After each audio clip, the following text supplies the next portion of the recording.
E aí, pessoal, tudo bem? Voltamos, né? Voltamos para nossa Física B, tá? E a nossa Física B, ela vai dar continuidade naquela questão da termodinâmica. Dando continuidade, melhor, você sabe que é uma sequência, tá bom? Nossa aula anterior, eu trabalhei para vocês um pouquinho sobre o que é energia interna, tá? Trabalhei um pouquinho também com vocês sobre gases. E agora eu quero que você entenda o que é o trabalho de um sistema gasoso, tá bom? Ou o trabalho de um sistema termodinâmico, tá? Essa nossa aula aqui, nós tivemos um breve comentário, tá? Na nossa live, que nós abordamos também esse conteúdo, tá bom? E hoje a gente vai dar continuidade nele, falando sobre o trabalho desse gás, tá? Professor, um gás, quando produz um trabalho, o que ele faz? Esse gás ele pode produzir esse trabalho, ele pode sofrer esse trabalho, tá? Ou melhor, ele pode ter um trabalho também negativo, tá bom? Ele pode sofrer uma expansão ou uma compressão. Depende do que acontece no sistema, se ele vai ganhar ou perder calor, tá? Se ele vai variar pressão e volume. Então, são vários fatores. No nosso caso aqui, imagine um sistema gasoso, tá? Esse sistema gasoso, ele tem um êmbolo. Eu tenho aqui uma espécie de reservatório e tem um êmbolo. O que é um êmbolo? É uma espécie de tampa móvel, tá? Ela pode se mover livremente, ok? Só que eu vou deixar os gases livres para que eles possam se expandir. Qual é a única coisa que eu vou fazer aqui? Eu vou fornecer calor para o sistema, tá bom? Isso vai fazer uma conexão muito forte com a nossa primeira lei da termodinâmica. Mas antes que você veja essa primeira lei, eu quero que você entenda como acontece esse trabalho, tá? Bom, eu tenho um sistema aqui onde eu tenho os gases, tá? Parcialmente numa inércia, ok? Então, o que vai acontecer? Eu vou fornecer energia para esse gás. Se eu forneço energia para esses gases, o que vai acontecer? Eles vão entrar em movimento, né? Eles vão, como eu posso dizer, eles vão sair dessa inércia, tá? Eles vão começar a acelerar, possivelmente se chocarem, já que eu estou fornecendo energia térmica, calor, e isso causa um movimento. Esse movimento já produz o quê? Uma variação no volume. Porque esse gás, quando ele tenta entrar em movimento, variando o seu volume, na verdade é porque ele tem energia térmica, ele está absorvendo essa energia térmica, tá? Transformando em energia cinética. Ou melhor, ele está em movimento. Só que ele percebe que ele não pode alterar a pressão do ambiente, ele tenta se estabilizar com a pressão do ambiente. O que ele vai fazer? Ele vai entrar em movimento, tá? Alterando o seu volume, expandindo, tá bom? Obedecendo à pressão do ambiente. Então, o que acontece? Você pode observar que nesse sistema aqui, esse êmbolo vai subir, ou melhor, o volume vai se alterar positivamente, tá? O ΔV, olha, que é a variação desse volume, é um ΔV positivo. Nós tivemos aqui uma expansão, tá? Ou melhor, esse gás se expandiu, ele produziu uma força na tampa. Essa tampa subiu, ou melhor, ele realizou um trabalho. Essa energia que eu forneci para ele, parte dessa energia ele utilizou na forma de um trabalho. Bom, levantando quem? Levantando o êmbolo. Ou melhor, ele sofreu uma expansão. Então, nesse meio processo, essa força aqui é o ponto intermediário da produção desse trabalho, dessa transformação energética, tá? Onde ele tem a recebida energia térmica, transforma isso em energia cinética, tá certo? E possivelmente produz essa força e gasta essa energia, transformando em um trabalho. Bom, esse trabalho vai gerar outro tipo de energia, tá? E assim por diante.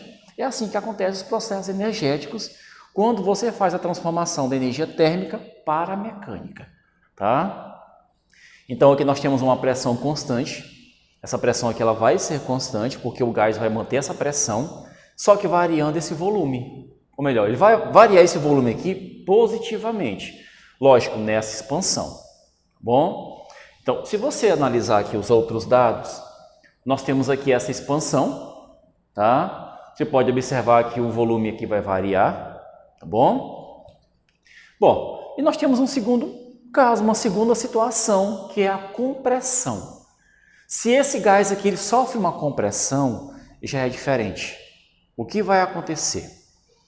Essa compressão aqui vai diminuir o volume, tá bom? Só que no caso dessa compressão aqui, a força ela vem de fora para dentro, tá bom? Mas professor, essa compressão ela pode dar pelo ganho da inércia, pela diminuição da velocidade dessas partículas? Pode, tá? Pode sim. Só que nesse caso aqui, se você pensar bem, essa tampa ela vai descer. Então vai se produzir uma força sobre esse gás. Lógico, ela desce lentamente, para que o gás não varie a sua pressão, mas ele vai variar o volume, tá? Ele mantém a pressão aqui dentro estável, ok? Mas varia o seu volume. Então o que vai acontecer? Analisando, essa variação de volume é negativa. Como ela é negativa, eu vou produzir um trabalho o quê? Negativo. O meu trabalho aqui, olha, ele vai ser um elemento negativo, ok? É um trabalho de compressão. Ou melhor, a força foi produzida sobre o gás, tá? No trabalho de expansão, a força é produzida pelo gás, tá? Sobre a tampa. Então, nesse caso aqui, você pode analisar os gráficos, tá bom? Professor, os gráficos são iguais, cara. São todos iguais, tá bom? Não, não são iguais, tá certo? Numa questão de termodinâmica, numa questão de expansão e compressão de gases, como é que você vai identificar nesse gráfico que aconteceu uma expansão ou uma compressão? Você vai se basear nessas setinhas, olha. O gráfico aqui, mesmo sendo crescente nas duas situações, para que você diferencie, você vai se basear nessa seta, tá? Por exemplo, essa seta aqui está dizendo que o volume do gás está aumentando, tá? Consequentemente, nesse gráfico aqui, no gráfico, a pressão também se altera, tá? O certo é que essa pressão não se alterasse, a pressão fica assim, ó. O certo é que essa pressão ela fique constante, né? Você calcularia o gráfico daqui, olha, esse gráficozinho aqui, ó. Você vai calcular essa área desse gráfico, da área abaixo do gráfico, tá? Isso aqui é o que acontece nesse caso aqui, olha. Bom, aconteceu uma expansão, a pressão se manteve constante. Se você calcular a área, essa areazinha aqui é o trabalho. Ok? Professor, mas se por acaso alguma questão teve variação de pressão e de volume, pode acontecer? Pode acontecer, tá? Quando você força esse gás a se expandir, tá bom? Então, se você comprime ele, força ele a se expandir, ele vai alterar a pressão e volume, tá bom? Nesse caso aqui, mantendo a temperatura constante, tá?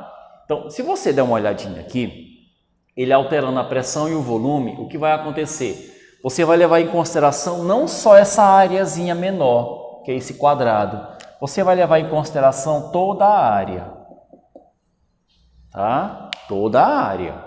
Você calculando essa área completa, você continua calculando quem? O trabalho, tá bom? Lógico, essa aqui é uma situação que tem pressão constante, você calcula a área aqui de baixo com a pressão constante.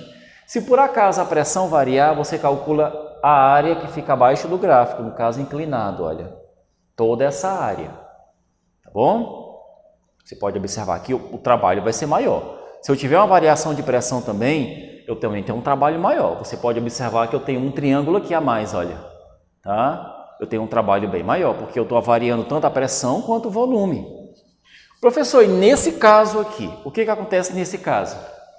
Nesse caso, nós temos uma compressão, tá? Então, aqui nós temos uma compressão. Professor, o que identifica essa compressão? Essa compressão é identificada pela diminuição do volume. Se você der uma olhadinha nessas setas, tá? Ela está dizendo que o volume está retrocedendo, o volume está diminuindo, tá bom? A pressão também, olha, vai diminuir, ok? Então, o que acontece aqui? Você pode observar que se você calcular essa área, você também calcula o trabalho, tá? A área do gráfico também é um trabalho, só que vai ser um trabalho o quê? Negativo, viu? Ou melhor, vai ser um trabalho menor do que zero, tá bom? Por quê? Porque nesse caso da compressão, a força foi produzida sobre o gás, tá? Então ele vai o quê? Ele vai ter um trabalho negativo, ok? Bom, nós ficamos por aqui. Como eu falei para vocês, essa aula seria gravada, tá? Para que você tivesse uma melhor compreensão de como funciona essa equação, que é a nossa próxima equação, tá? De trabalho, tá certo? Pressão multiplicado pela variação de volume, isso aqui num sistema gasoso, tá bom? Aí na nossa próxima aula, que é a aula 23 e 24, nós vamos trabalhar a primeira lei da termodinâmica, que a primeira lei é muito importante, porque você vai entender melhor como esse trabalho age sobre esse sistema. Porque, na verdade, o sistema aqui ele não fica só no trabalho, ele também acumula energia, tá? Então, nós vamos comparar a questão do calor que é fornecido, o trabalho que é realizado, a energia que é acumulada pelo gás. Esse gás ele não transforma toda a energia térmica que ele recebe em trabalho, tá? Uma parte dessa energia fica guardada no sistema, tá bom? Fica reservada pelo sistema gasoso. Lógico, ele se mantém em movimento constante. Tá bom? Ele precisa de energia. Ou melhor, mesmo que ele se encontre em uma inércia, essa inércia é necessário um movimento. Tá bom? Bom, pessoal, ficamos por aqui, tá certo? Um forte abraço. Próxima aula voltamos resolvendo questões e trabalhando um pouquinho mais sobre essa aula, tá certo? E até a próxima aula e um forte abraço para todos.